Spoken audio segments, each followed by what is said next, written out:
happened tonight? He didn't tell me a thing. No.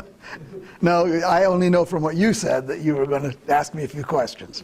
Good. And you retired in 2006, and so that's your end game here at Chautauqua. Correct. And then we're going to go backwards. And what'd your mom and dad do for a living? Oh, my dad was a school teacher, lifelong, director of athletics, basketball coach, physics and science teacher, and a college counselor as well, at both public schools and private schools in Vermont and California. And my mom was pretty much a stay-at-home mom until we were all in school, and then she also taught. And she taught in the local public high school, also in a private day school out in California. But she was really more of a homemaker than a professional person. Her teaching jobs were substitute jobs and fill-in jobs with only a few stints of long-term. Was your dad part of the greatest generation? Was he? Oh yeah, but not in terms of serving in the war. He had nearly died of burst appendix and septicemia a year or two before the war broke out and before America was involved. And so although all his younger brothers and sisters were veterans and served, and one, in fact, for whom I'm named, died in World War II, he marched guard duty on a dam in northern Vermont, National Guard duty. And I think that always bothered him, that his brothers and sisters had gone and he had not. Did he talk much about that? Was that a conversation or just something you received? No, my dad was not a particularly talkative fellow about things that were private and personal. The big blow was that my Uncle Dick Redington, Lieutenant Richard Redington, died in a mid-air explosion in a bomber heading from Iceland to England in 1945, in the fall of 45. And my uncle, had left Dartmouth College in January of his senior year to enlist in January of 44. So that was a shaping kind of war memory. And I was born in February of 42, and I remember my dad coming home with the news in tears. A very vivid experience, I think, for a lot of youngsters to see their parents cry, if you ever saw your parents cry. But that was really my earliest memory, I think. And that was, war had either been over at that time in certainly Europe, so it was really at the very end. At the very end, yeah. I may have the timing of that wrong, but I know it may have been the fall of 44. Yeah. And you were where was this now? Was this This was in Manchester, Vermont. Vermont? And yeah. Why did you say California, Vermont? Why the two spots? Well, my dad had lived in Evanston, Illinois, and also Pasadena, California, and he also had gone to Dartmouth. He was in the class of 34 at Dartmouth, and took a teaching job in northern Vermont, St. Johnsbury, Vermont, where he met my mom. But those of you who were working and alive in that period of time, he was making about $2,100 a year as a teacher in Manchester, Vermont, with school housing as a perk, with a family of 3 kids and a wife. And he got a job offer in California for $4,000 with school housing, and we moved.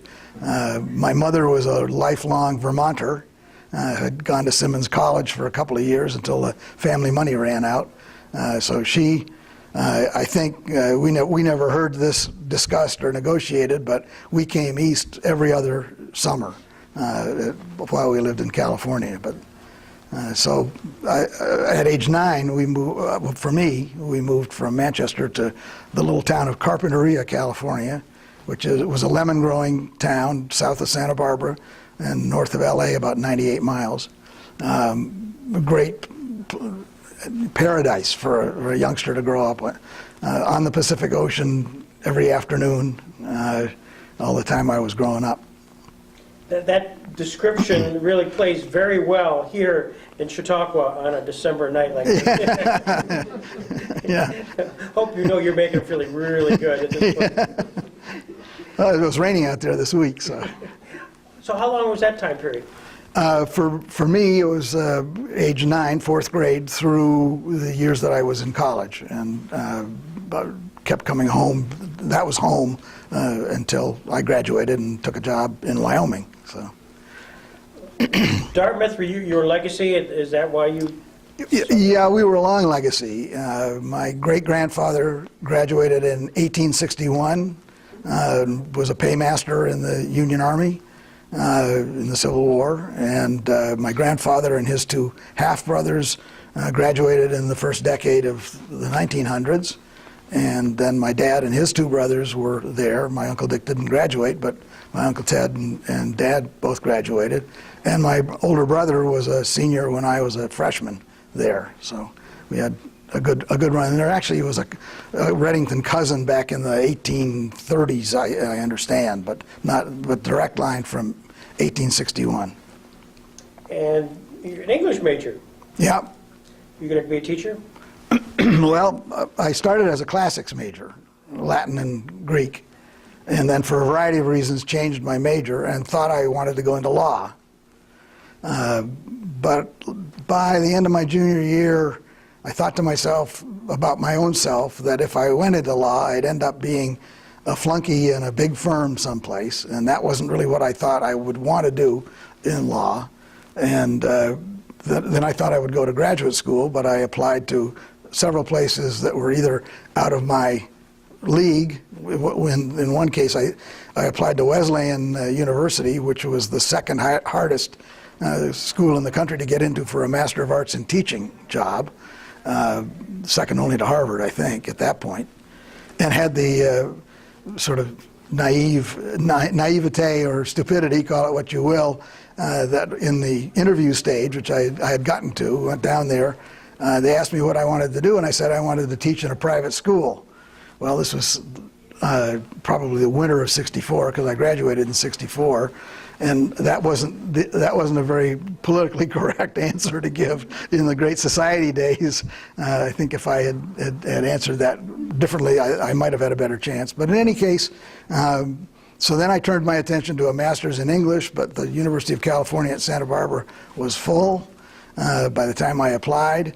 Went home, worked as a stock boy in a big department store in Santa Barbara for the summer, and interviewed for 2 teaching jobs. One in Thousand Oaks, California, which was only about 45 minutes from home, and one in Buffalo, Wyoming, which was far, far from home, and took the one in Buffalo, Wyoming, where I went on to the charter faculty of a coeducational ranch boarding school, just starting up that year, with 7 teachers and 7 students. That was a great 2 years. A ranch school? Yes, we had a horse program. We had skiing up in the Bighorn Mountains. It was called the Bighorn School in Buffalo, Wyoming, and you can't find it nowadays because it only lasted 1 more year than I was there. I taught for 2 years. I like to tell the story of the first classroom that I walked into. I was teaching math. This was part of my plan not to be drafted and go off to Vietnam.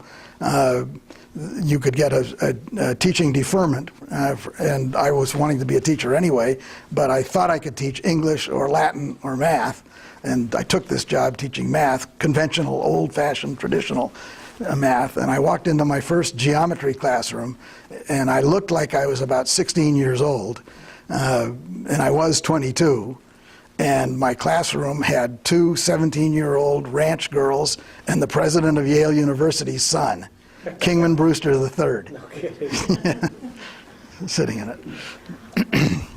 Did you feel like you had to pull out some chewing tobacco? I mean, is this that type of ranch school? I mean, no, Johnson County, Wyoming was the wealthiest county per capita in the country in those days, and it may still be. Some big, wealthy people had bought ranches. The head of Scott Paper Company had a ranch in our county. But it was very much the Wild West, and Buffalo was less than 3,000 people. So you had Basque sheep herders in the area. All the land out to the east was badlands, basically, and Basque sheep ranches. You had oil and gas workers, even then, oil more than anything else, and cowboys. I mean, there was a lot of cattle ranching and that sort of thing, and people wore cowboy boots and had guns in their trucks and got fired if they didn't stand for the flag salute in the public school. It was an interesting time. There must have been an evening where you went downtown or wherever town that was, and something must have occurred that you want to tell us about.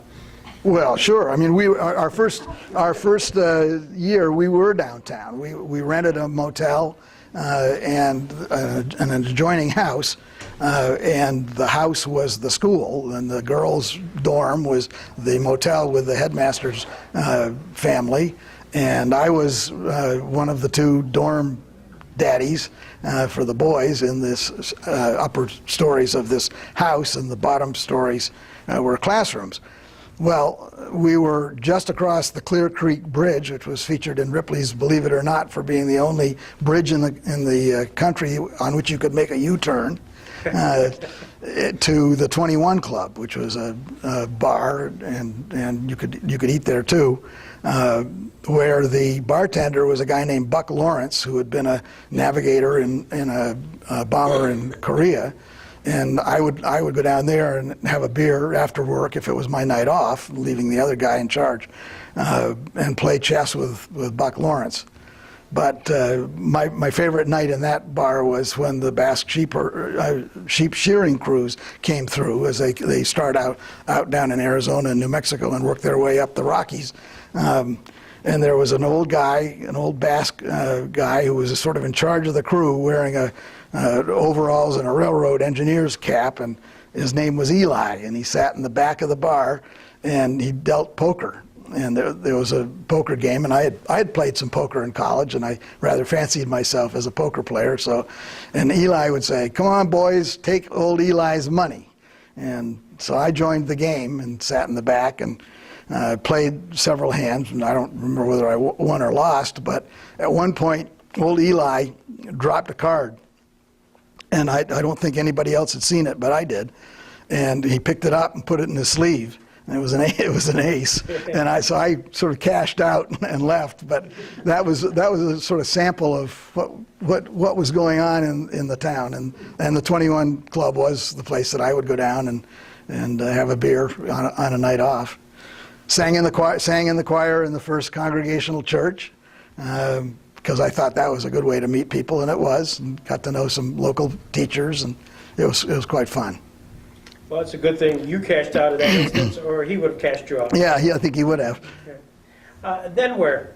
Okay, so then by one of those fortuitous coincidences of my father, who was then a college counselor, going to a college counseling conference in Denver, he met the headmaster of a school in Albuquerque that was moving from an old campus to a new campus and almost doubling in size. It was a boys' day school called Albuquerque Academy, into a new campus. And this was when I was in my second year, and I knew I wanted to leave because I didn't think the school was going to last.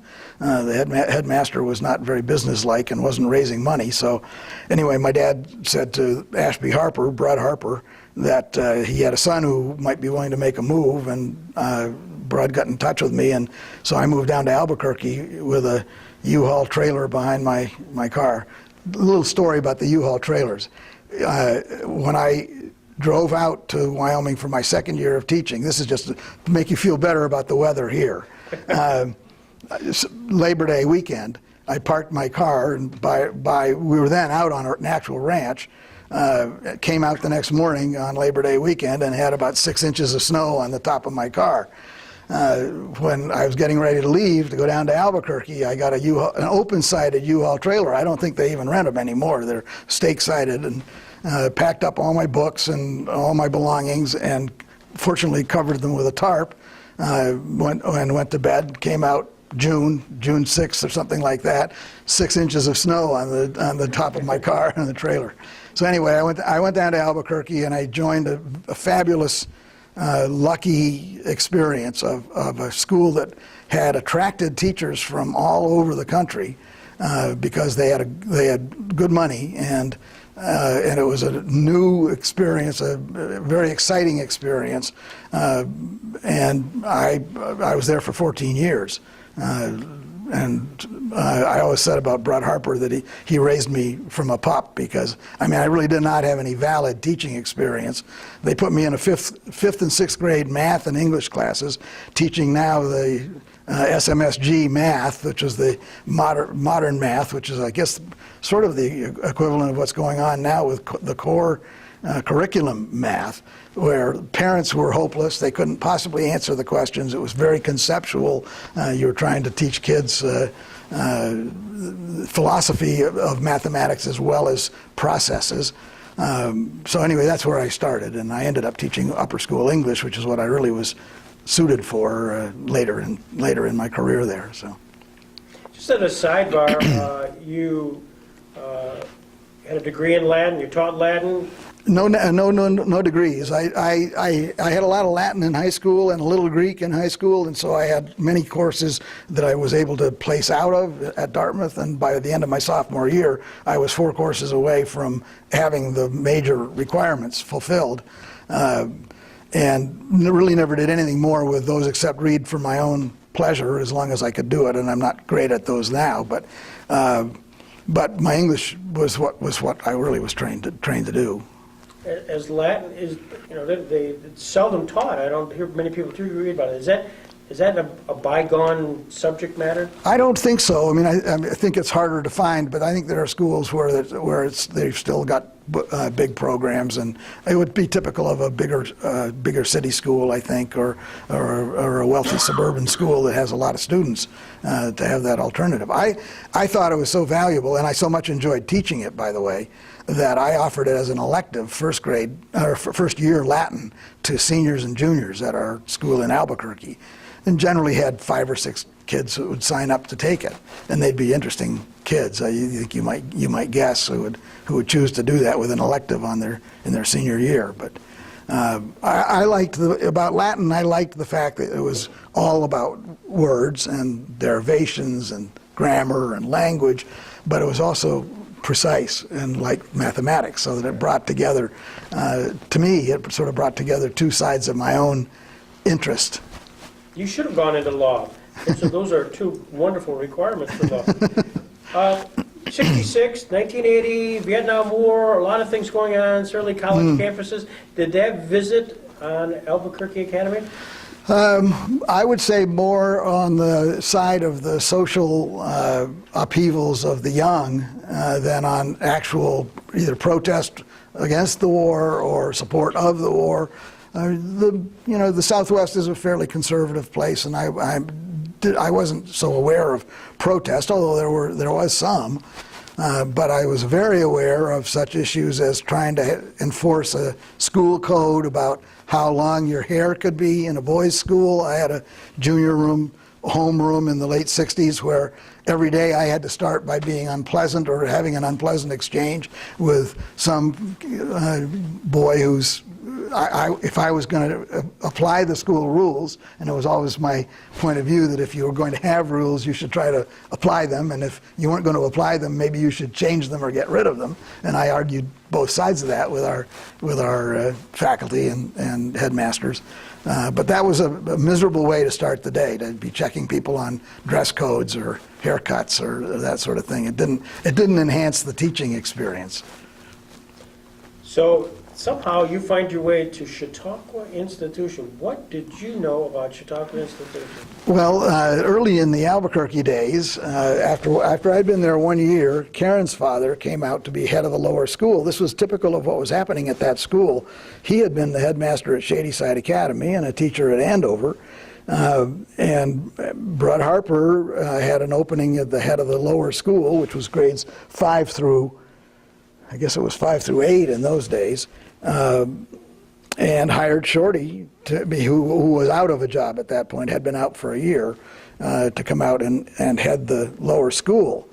So I always claimed rank on Shorty because I had been there a year longer than he had, even though he was a master teacher and a master administrator, and I was a know-nothing 25-year-old at that point.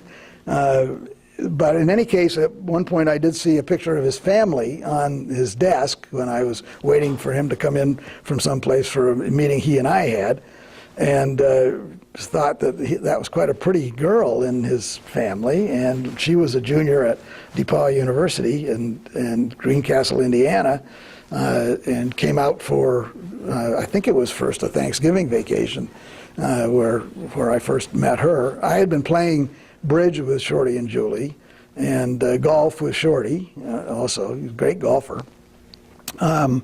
So they sort of welcomed me and another bachelor into their bridge games, and then ultimately I somehow managed to meet my wife-to-be, and although she was going to France and for a junior year abroad program, and I was in Albuquerque, and she was basically not. She was at Chautauqua or at college. I think we managed a total of 7 dates in 2 years, and then I proposed. So then comes a span of years where we had all 3 of our kids in Albuquerque, and I'm coaching soccer and teaching English and doing the college counseling, and quite happy doing all that, but getting a little bit of a desire to go into administration. And also our school began a sabbatical program. So the assistant headmaster was first in line, got an application in, took a sabbatical, and I filled in as an interim headmaster, assistant headmaster for him. And then I applied and got my sabbatical to come east for a half year at full pay, and we came to Chautauqua Institution in the January of 1978 with the family. Our youngest was then 2, or just about to turn, had just turned 2. And we lived down on 5 Cookman in Shorty and Julie's house with Karen's brother Jeff, who was in his last year of law school in Buffalo and taking classes up there, but coming down for the weekend, and had a great time. And it just so happened that a week after we arrived, Bob and Barbara Hess moved onto the grounds. Bob, having been appointed president of Chautauqua, began in January. He was appointed in the fall. It was announced in the fall. And so we got to know them. We went to Hurlbut Church. We got to know the Hesses socially a little bit. And Bob talked with me about what I was doing, and sort of thought that maybe he'd be interested in having me be interested in Chautauqua. Well, I had been the tennis counselor at the Boys and Girls Club in the summer of 77 and again in the summer of 78. And he offered me a job as an administrator in the youth area. I was so-called coordinator of youth and recreation, just a summer job in 1979. And then we began talking about a full-time job. And I interviewed for that, and I was interviewing for headmaster's jobs and dean of college job here or there. Actually, that was the second year. And he was not able to offer me the job until after the May board meeting. I interviewed in March, and in May, he called and said that the board had approved the position of Director of Education, Youth, and Recreation. And no one was doing quite that job description. There were other people were going to move around. And I said, well, I can't come. I had told my headmaster that I was coming back, and I was not going to jump ship on this guy who had been so good to me for so long. And Bob said, well, okay, that's fine. We'll be advertising the position in the autumn and see what we get for candidates, and you're welcome to apply again if you'd want to. So I did, and that was the year I also was interviewing at Hiram College over in Hiram, Ohio, for the Dean of Students job. So it turned out that I could have had either one of those, although I withdrew from the Hiram job, and this time Bob offered me the job early enough that I could make the decision. So back we came. I really didn't know very much about Chautauqua except what I had seen as a visitor. and down at the Boys and Girls Club. But one of my earliest memories, I started in June of 1980, sitting in what was then the boardroom off the operations office at a great big table, a great big boardroom table, with no telephone and a cardboard box for my files. The only files I had were from the summer before, the summer of '79, the youth and recreation stuff. And I didn't have a clue what I was doing, which was a great way to start a season because nobody knew who you were and you didn't have to know anything. And I concentrated on what I already knew, the youth areas and the recreation areas. Jean Quinnett was in the schools office at that point, and she knew everything that needed to be done in all the schools areas. And so it really wasn't until the autumn that I began to have to sort my way through. I mean, I obviously visited all the areas. I met the people. Met Nathan Gottschalk out on the street. He welcomed me and immediately pointed out that he too had gone to Dartmouth, which he did after the war, and got to know what I was supposed to be doing. Or right away, the education committee of the Board of Trustees had said that their highest priority for me was to focus on the School of Art, which needed lots of different things, facilities and different kinds of organization and that sort of thing. So I just sort of jumped in. And I do remember, I was going to say, one of my early memories was right after Labor Day, I went out on the plaza with my bag lunch. By then, I think they had moved me into a small office of my own, or at least I had a secretary at that point. And I thought, well, where are the students? You know, where are the teachers? I mean, I grew up on school campuses and taught, for 16 years, and the rhythm was just wrong. That everybody had left, and that it wasn't truly empty, of course, but it was a strange feeling for someone who had been on a school campus all of his life up to that point. Who was part of the administration at that time? Bob Hess was the president. Who were some of the other players? Well, Marie O'Connor was really his sort of second in command, but particularly in charge of the program office. Tom Smith had already come over from Fredonia to be the vice president for operations. Phil Zimmer was the director of public relations. Phil Brunskill, director of development, with a secretary, and that was the whole development office. They were raising I don't know, something like $700,000 in annual funds, if it was even that big. In February of the first year that I was there, Marshall Nelson left. He had been in charge of the finances. An interesting story about the way the ethic or the culture in the Colonnade building was. Marshall was the Joe Johnson of that day, and Tom Smith. I'm not sure he'd want to be referred to. No, I don't think he would either, and vice versa. But Tom Smith had accounts payable and accounts receivable over in his office, and had the first computer that the institution had, a mainframe computer. Doing those things. And Marshall Nelson, over in the treasurer's office, was keeping the books by hand. He had a triple entry or whatever it was system. I mean, I still had, when I retired, I still had some of the pages of the original budgets in my area hand done. So that was there were, let's say there were some schisms between the old ways and the new ways when I came to Chautauqua. But what was the big issue, 1980, just to draw a baseline of 35 years ago, what was the issue du jour? Well, I guess in a nutshell, it was upgrading. It was modernizing. Everything from the buildings that had, when I first visited with Karen's family in the late 60s and early 70s, I mean, the place was really a wreck.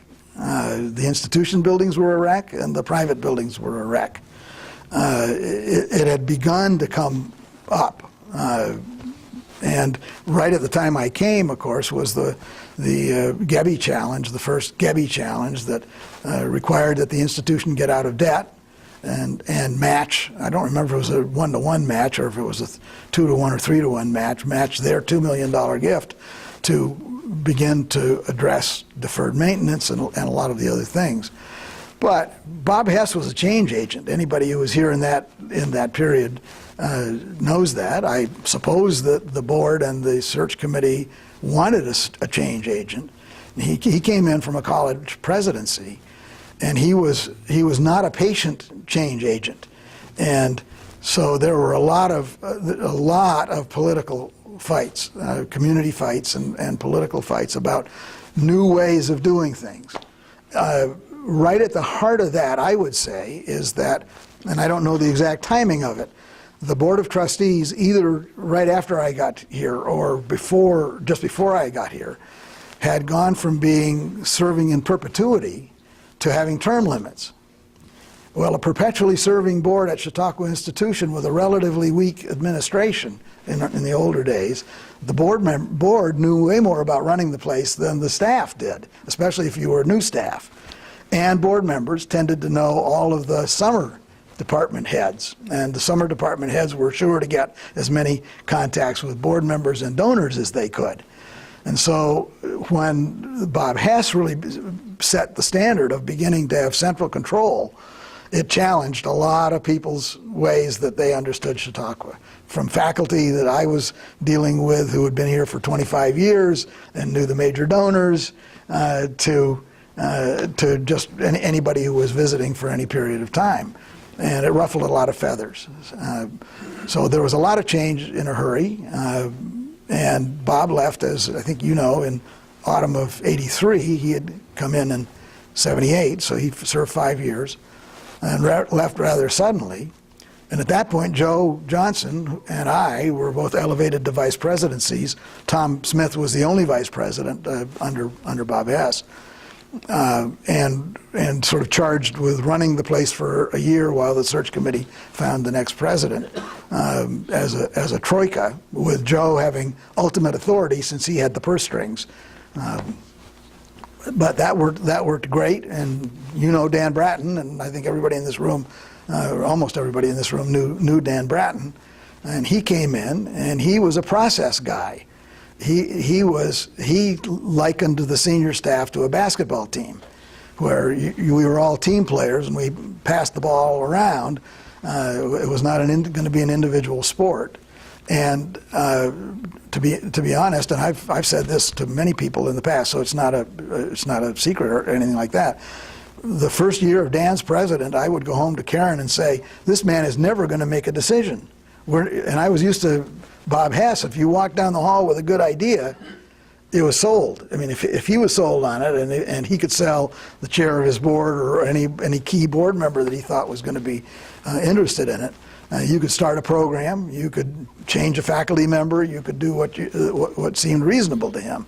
Well, there was going to be a process around anything Dan did, and that worked very, very well here. It worked way better. And I went from being somewhat skeptical of Dan in the first year, I would be honest to say, to being very much involved with him in strategic planning, which opened my eyes to the value of strategic planning. And I think also accomplished a fair amount for the institution in how to communicate with the community what your plans were, and how to do a logical set of steps to get to a sense of where you wanted to be in 3 to 5 years. And the minute you do that, you set priorities. And the minute you have clearly understood priorities in the board and in the staff, then you don't have some of the renegade donors who will give you money if you do this, but it's not in the priorities that you've established. It's a way to communicate with people in a positive way. Wouldn't you like to support these priorities of the institution? And I think that helped turn the tide. A lot of other things did too. Mr. Hines, sitting in the back, was right at the heart of the beginning of modernizing housing on this grounds, guest facilities. And, that was what was going on in the country, and the economy supported it. And, so the institution really began a coherent and persuasive and effective fundraising program, and began to build a real effort in that regard, and that began to attract the money that was needed for the renovations of buildings. But in my area of responsibility, I had approximately half of the institution's buildings. My programs were in those buildings, but I had no control over the condition of the buildings. And so we started a theater school in the basement of Rehoboth Church. We started a ballet school. Continued really a ballet school in what is now the Youth Activities Center and the Boys Club. And Jean-Pierre Punfu, who came out in '81, lived in an apartment on the lake side of the Boys Club. Loved it, absolutely loved it. Bats, and the building was a wreck, but we got a new floor in there. Fortunately, in the time that I was here, I was able to see, wonderful people come in, and facilities gradually be upgraded, and the budgets began to be supportive. So fundraising attracted donors to scholarships and things like that.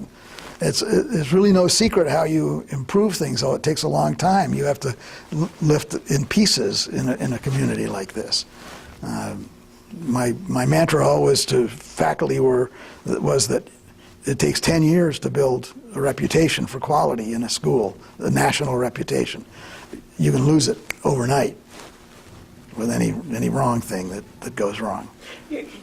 When you came in 1980, the staff that you identified as Right. individuals was small, very small. Over time, it's had by definition grow a little bit, and as I bet your job description grew over time. Oh yeah. Could you explain that evolution? Well, the job description was not so different, except to the element of adding strategic planning to the title. I was a vice president for education, youth, and recreation. I became vice president for education and planning. Education entailed all of the schools of fine and performing arts, Smith Library, the CLSC, special studies, and then all of the youth and all of the recreation. I was lucky, very lucky, to hire Jack Volker, who could then take over the youth and recreation, do a great job with that. Dan always said it was the best thing I had ever done was to hire Jack Volker, and I tend to agree. Jack said the same thing too when he said it. He said that it was the best thing I had ever done, right? I'll tell him you said that. Anyway, we did add, in my little office staff, we really didn't add that many people. We redeployed and replaced through attrition and that sort of thing. But you eventually have to add some support people, and I think one of the problems at the time that I was leaving, and that has largely been solved, or apparently been solved, in the last 6 years or 8 years, is that we were a horizontal staff. We had a lot of senior staff, or not a lot, but one for every area, major area, and a lot of clerical staff, and not too many middle management staff. So you did not have obvious job succession when you left. So you had to go out and find somebody who was going to then have to relocate to Chautauqua County, make whatever cultural shift is necessary to learn to live in the snow, and so forth and so on.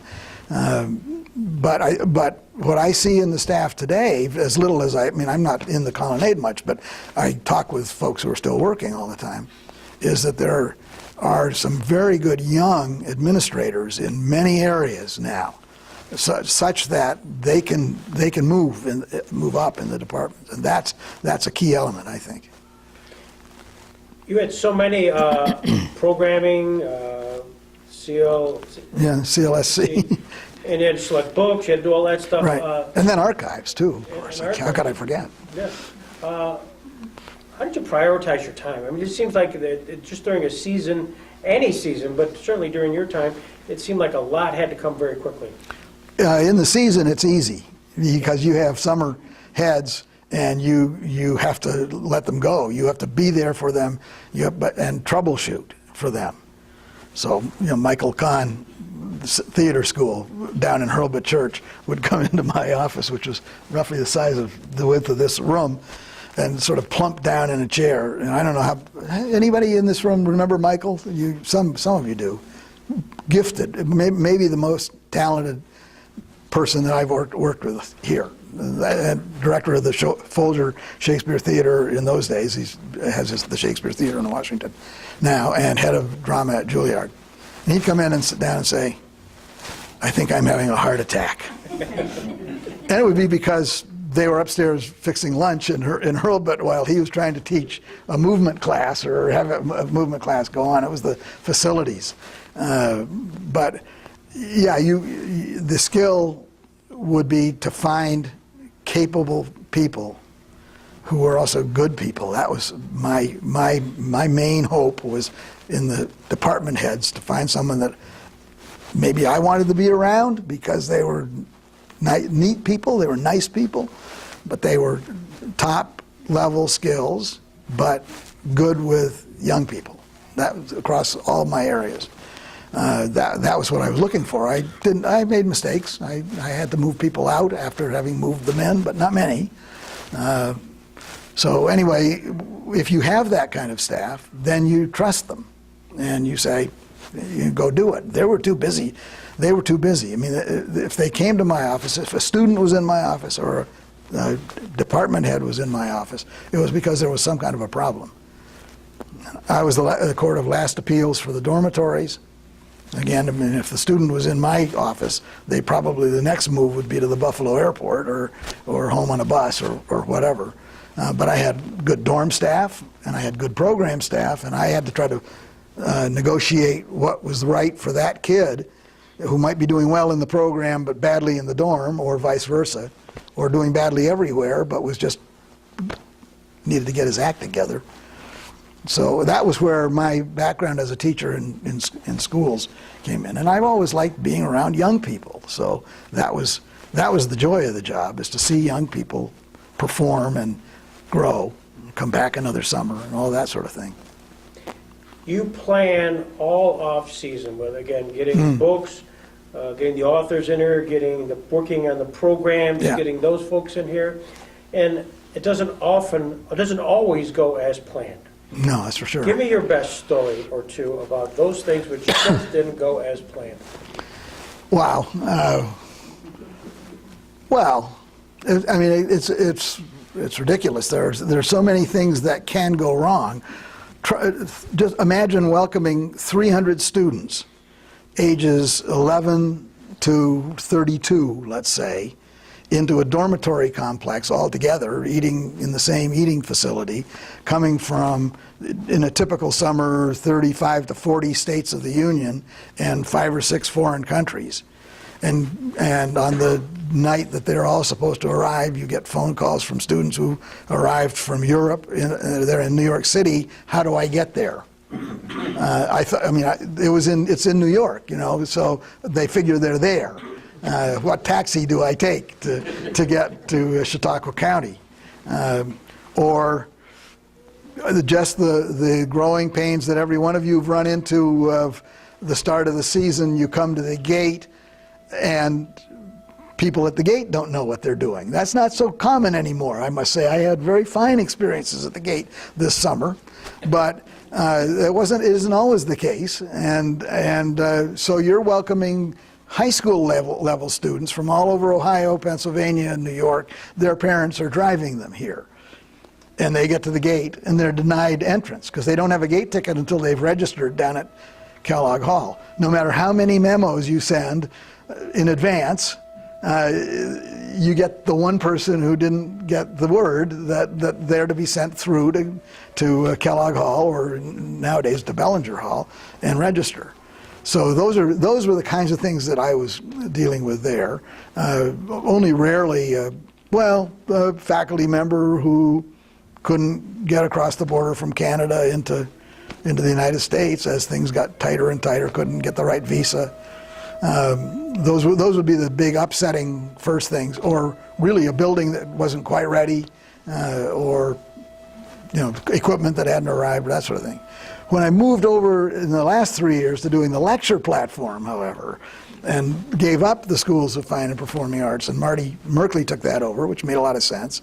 And then I was doing Shara's job with Tom Becker.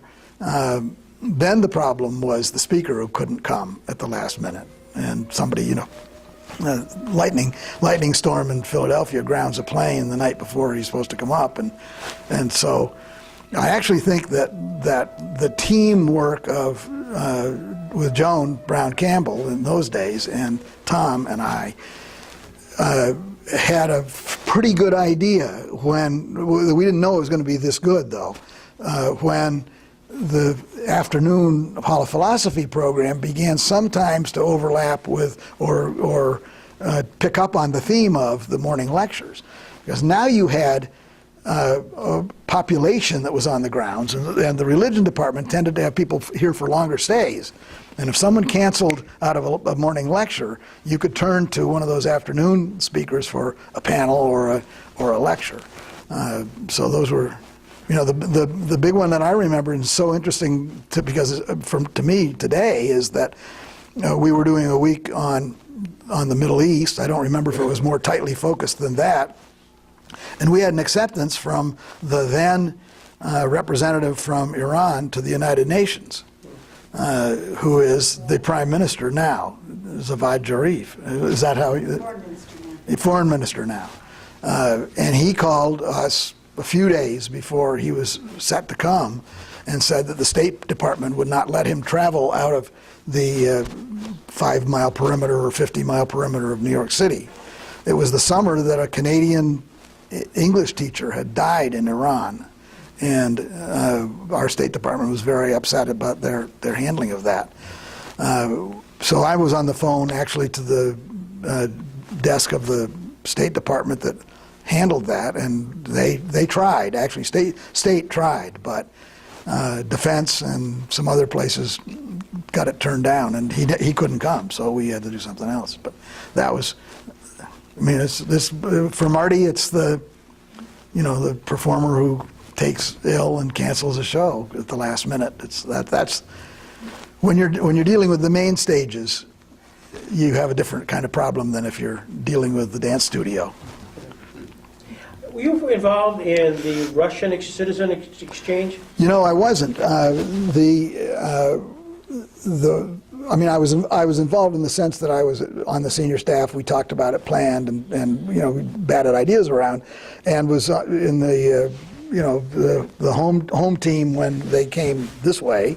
But the first year that, and I don't remember what the year was, that the institution went to Russia, to Latvia. There was something going on in our family, and I don't remember what it was, whether it was our oldest son going away to school or exactly what it was, but it was obvious from the beginning that not everybody on the senior staff, even those of us who'd been mostly involved in the planning of it, were going to be able to go. And I went to Dan before he had to make that decision and said that I thought I would not go, especially if that made it easier for others to go, because it was not a good time in our family's life with the age of our kids. The most instrumental I was in that program was that I had brought John Wallach. I had worked with John Wallach and Bernard Kalb in prior summers. And I don't know why I got so involved in that, but I did, and I introduced in the amphitheater and all that. Wallach was a handful to deal with, and he and I did, again, I really don't know why I was involved in that, because it wasn't my portfolio to deal with the amphitheater. Well, I know, and again, I'll bet somebody remembers this. We tried to offer a high-end Aspen-like seminar with Bernard Kalb and John Wallach in the Octagon building for a fee, and it was in the special studies catalog, and the fee was like $50 for a day or whatever. It was a week. I think it was going to be a week long. And the first day, whoever had the amphitheater platform was handed an announcement that Bernard Kalb and John Wallach's class was still open. And there were 150 people standing outside the Octagon building at the beginning of that class. And there was no good solution for it except to say, no fee, we're moving it to the Hall of Philosophy. And they ran their class in the Hall of Philosophy that day, and I don't know what we did in the subsequent days. But anyway, that was how Wallach first came to Chautauqua. So I got involved in that, and talked to Dan about Wallach, and he got involved. And it was John Wallach who really pushed us into that Soviet exchange. Internally, there was a lot going on, didn't always get all the visas correctly. There was stuff. Were you sent to Washington at all to work with Wallach or any of that emissary work? No, not really. Not in those days. I did a lot of that in the last 3 years after the Russian exchanges were over and all that, but the Soviet exchanges. That was heady stuff. I loved going to Brookings and meeting with people from the Supreme Court and all of that. So, but no, I was not too much involved in the nuts and bolts of that exchange. And because I hadn't gone on the first trip, I didn't go on the second trip either. And that one I would have been willing to go on to Georgia, but the cast of characters was set and the plans were fine. And at some point, you get to 2006, you decide that it's time to retire from Chautauqua. Well, actually, it came a lot earlier than that. I'm in strategic planning, remember? That's right, succession planning. Yeah. But there was that aha moment when you looked at Karen and said, I think it's time to plan this out. Well, yeah. I mean, I worked for 42 years because I began teaching at age 22, right out of college. And I had worked for almost 26 years here. And to tell you the truth, the amphitheater lectures it was wonderful and it was exciting, but it really wasn't my calling. I liked a lot of it, but I hated the pressure of, it's March, you have 5 openings or 10 openings in those days. Sure is a wonder. They fill their openings way faster than I did. But I was really only doing that for 3 years, and I really wasn't really getting my feet on the ground until the third year, and having the contacts that you could pick up the phone and say to Jeff Kemp, can you help us? We need somebody in this area. I mean, I had a lot of stress in the school's jobs, just thinking a month out, I've got 300 students coming and faculty in all these schools, and is the place going to be ready in any way, or is my office going to be ready? Am I going to get the scholarships assigned? But the amphitheater is a much, much greater pressure, or at least I found it so. I don't know. So it's your last day, they take everybody out for dinner, and there you are, Dick, and Dan Bratton stands up and talks about you. What's he say about you? I don't remember. I don't know. I was well honored by the board and by the staff, and the staff parties were not a chance for people to stand up and talk about you. They were generally for people to stand up and make fun of you and have some fun. So what did Joe Johnson say? I can't quote that here. He was out the door before I left. Oh, did I say that? Yeah, he retired at least a year and a half or maybe 2 before I did. So, but it was time. I think you just know when it's time. And honestly, once you and I gave Dan almost a full year's notice. Then you become a non-factor. At a certain point, I'm leaving. I mean, I thought I was leaving in January, but I ended up. Tom had me stay. It was Tom I gave the notice to. Tom had me stay till March for his purposes to get as much of the summer done as possible. But once that summer is mostly done, you're a non-factor. You don't need to be here. And my colleagues who, like Charlie, had to run around the minute the season opened and whose jobs were the busiest during the season, always hated it for me to say it, but I always said that the couple of weeks before the season and the first week of the season were some of the easiest weeks I had in terms of actually doing my own work. I had to be available to a lot of other people. But anyway, I was glad to retire from the schools of fine and performing arts before there was any dreadful disaster with a student's life at risk. And I was glad to retire from the pressure of the amphitheater, of having to deliver that program is an immense pressure. As you reflect back on 26 years in Chautauqua, what was your highlight? Well, to me, the highlight was the people that I got to deal with. I've oftentimes put it this way, that I love living in the country. We live on a couple of acres. I raised sheep. I raised pigs a couple of times and things like that, and then left it, of course, to come to the grounds for the summer.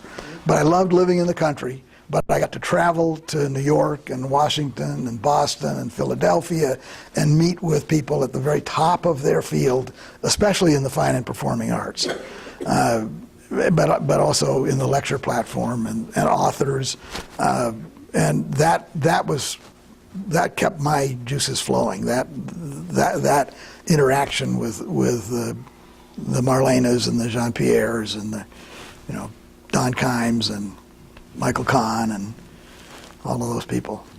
You met so many interesting people. Were you an autograph collector? No. Was there any? I would never impose on someone to do that. Was there anybody who awed you, though? Well, yeah, I was always in awe of the top people in the schools of art until I really got to know them very, very well. For example, driving from Pittsburgh to Cleveland with Jean-Pierre Bonfou in my company car, and having in the what was it, probably a tape deck in those days, Willie Nelson, and singing along with Willie Nelson, and Jean-Pierre liked Willie Nelson a lot. That was a lot of fun too. Driving Michael Kahn to an emergency airport stop in Buffalo because the Jamestown plane had been canceled on a Sunday night that he was in town for rehearsals, and having him throw a complete fit in the Jamestown airport, and my saying, and I found from the agent that I could get him to a plane. This was Sunday night. He had classes at Juilliard on Monday morning, and it was foggy. It was kind of like tonight. I said, Michael, if we go right now, I will get you to that 9 o'clock plane. It was a 7 o'clock plane out of Jamestown. And it happened that Joe Gerasi was in the airport, county executive then, with a woman who had been here doing some county work, and he was seeing her off. And she had been there all day and couldn't get out. And Joe tugged on my sleeve and said, are you going to did I hear you say you're going to the Buffalo airport? And I said, yeah. He said, would you take my friend here? She got in the back seat of the car. Michael was livid and dead silence in the car. This time I had an Eagles tape in the car. And I said to Michael, do you mind if I play a little music? And put on the Eagles, and the next thing I knew, Michael and I were singing "Best of My Love" by the Eagles, and I flew up Route 60 in the fog, and I got him there. I mean, he got on that plane and he got to LaGuardia the next morning. Meanwhile, Marlena Mollis was at our house for dinner. Michael had been also, and I had called Karen and said, I'm gone, and I guess you got Marlena home somehow, yeah. So what have you been doing since then? Well, gardening and some fly fishing and a lot of tennis and golf, and I have stayed in touch in the community with. Dan encouraged us to be active on boards in Jamestown and in the area. And I had served on the board of, when I was working still, I had served on the board of the Community Music Project and the Prendergast Library and the library system, Chautauqua Cattaraugus Library System. And I had a long tour of duty with Jean-Pierre's help and assistance on the board of the Chautauqua Regional Youth Ballet. So I knew the not-for-profit sector in Jamestown pretty well. And Joe Johnson keeps recommending me to people to come and help them, and I did a paid consultancy with the Infinity Project on strategic planning for Ron Graham when he was still the head of that. And then a couple of years later, Jim Barry from Roger Tory Peterson Institute called me up and said, Joe said I should talk to you. We've lost our development director. We have no development director. Would you be interested in talking about coming down and helping us out? So I talked with him and ended up working down there for about 8 months as an interim development director and running a search for someone to replace me, and then running the search to replace her after she quit quickly. And then the next one quit, and I didn't go back to that, but by then they had put me on the board. And so I'm heading for the end of my 4th year as chair of the board at the Roger Tory Peterson Institute, and have 2 more years to serve out 2 3-year terms. And then I'm in the very awkward position, but delightful one, of not having been on the search committee that selected my own son-in-law to be the incoming president of the Roger Tory Peterson Institute when Jim Barry retired. And he's a wonderful, wonderful guy. He's in Costa Rica right now banding birds. I flew down there this morning and checking in on some of his endangered frogs. So that meant that our daughter and grandchildren got to move back to Jamestown, and so we see a lot of them, and spending some time in Florida, and spending a fair amount of time on the Peterson Institute, which if I had known that Greg was handing out propaganda tonight for the Jackson Center, I would have brought annual fund envelopes and descriptive pieces for RTPI, but I urge you all to support RTPI. We're doing some new things, and it's kind of interesting. Tuan's background is field biology, conservation biology. And while RTPI is continuing its educational thrust and its exhibits and art, and doing a wonderful job with that, he is also working more and more, not just in Chautauqua County, but across the country and in foreign lands as well, with other organizations in conservation education, conservation demonstration, and just plain conservation research as well. So the science side is coming up a little bit. We're very active in Connecticut. We're a partner with the Audubon of Connecticut in a shorebirds project there, funded by the National Audubon Society. We provide the staff for that program, among other things that we're doing. So I think that's terrific. And you're terrific for putting up with this.